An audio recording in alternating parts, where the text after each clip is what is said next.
সকলকে স্বাগতম জানাচ্ছি বাংলা ভিউ সরাসরি সম্প্রচারে। স্টুডিও থেকে আপনাদের সাথে যুক্ত হয়েছি আমি শ্রাবণী তালুকদার। জানিয়ে দেব আমাদের হাতে থাকা সর্বশেষ আপডেট। সর্বশেষ আপডেট সবার আগে পেতে চোখ রাখুন বাংলা ভিউয়ের পর্দায়। এবং এই ভিডিও সম্পর্কিত আপনাদের ভালো লাগা বা খারাপ লাগা যে কোনো ধরনের পরামর্শ জানিয়ে দিতে পারেন মন্তব্যের মাধ্যমে।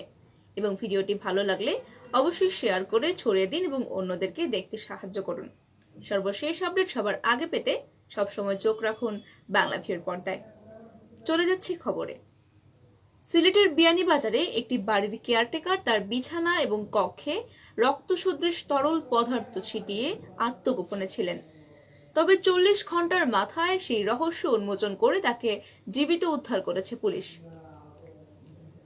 সেই কেয়ারটেকারকে জীবিত অবস্থায় উদ্ধার করা হয়েছে এবং গ্রেফতারের পর নিশ্চিত হওয়া গেছে মৃত্যুর নাটক সাজিয়ে আত্মগোপন করেছিলেন তিনি।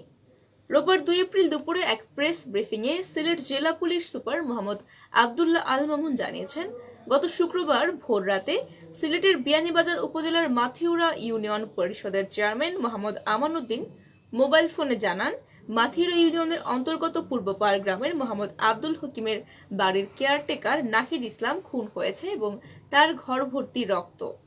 খবর পেয়ে বিয়ানীবাজার থানা পুলিশের একটি দল দ্রুত ঘটনাস্থলে যায়। ঘর ভর্তি রক্ত দেখতে পেলেও লাশ কোথাও খুঁজে পাচ্ছিল না পুলিশ। এবং এই বারান্দা সহ ঘরের বিভিন্ন জায়গায় লাশ খোঁজা হয়েছে, লাশ কোথাও খুঁজে পাওয়া যায়নি। ফলে এই ঘটনায় এলাকা জুড়ে চাঞ্চল্যের সৃষ্টি হয়েছিল। প্রাথমিকভাবে এটিকে পুলিশ হত্যাকাণ্ড বলে ভেবে নিয়েছিল এবং এর রহস্য উদ্ঘাটন এবং ঘটনার সঙ্গে কে বা কারা জড়িত রয়েছে আসামিদের গ্রেফতারের জন্য বিয়ানীবাজার থানা পুলিশ তৎপর হয়ে ওঠে এবং একটি গোয়েন্দা দল অনুসন্ধান কার্যক্রম শুরু করে। অবশেষে প্রাপ্ত গোয়েন্দা তথ্যের ভিত্তিতে শনিবার 1 এপ্রিল নাটক সাজানো নাহিদকে নরসিংদী থেকে গ্রেফতার করে বিয়ানীবাজার থানা পুলিশের একটি দল। পুলিশ সুপার জানান, প্রাথমিক অনুসন্ধানে এবং গ্রেফতারকৃত নাহিদকে জিজ্ঞাসাবাদ করে জানা যায় তিনি প্রায় 14 বছর ধরে বিয়ানীবাজারের ওই বাসায় কেয়ারটেকার হিসেবে রয়েছেন, কিন্তু তার প্রকৃত পরিচয় কেউ জানত না। নাহিদের বাড়ি নীলফামারীতে এবং সেখানে অপরাধে জড়িয়ে পড়ায় তিনি বিয়ানীবাজারে আত্মগোপনে ছিলেন। পুলিশ জানতে পারে নাহিদ মূলত অনলাইন জুয়ার সাথে জড়িত এবং এর মাধ্যমে বড় অঙ্কের টাকা তার ঋণ হয়ে গেছে।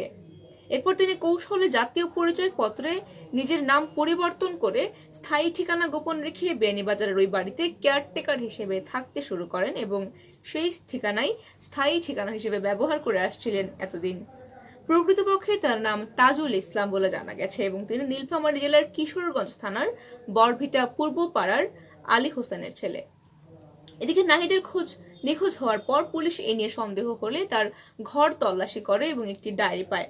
তাতে অনেক দেনা পাওনার হিসেব লেখা ছিল। তল্লাশি করে তার ঘর বালতি এবং একটি মগে রং গোলার আলামতো পাওয়া যায়। পরবর্তীতে নাহিদকে নরসিংদী থেকে জীবিত অবস্থায় উদ্ধার করেছে পুলিশ। সুপ্রিয় দর্শক শ্রোতা, এই ছিল আমাদের হাতে থাকা আজকের আপডেট। এতক্ষণ যারা সঙ্গে ছিলেন সকলকে অসংখ্য ধন্যবাদ।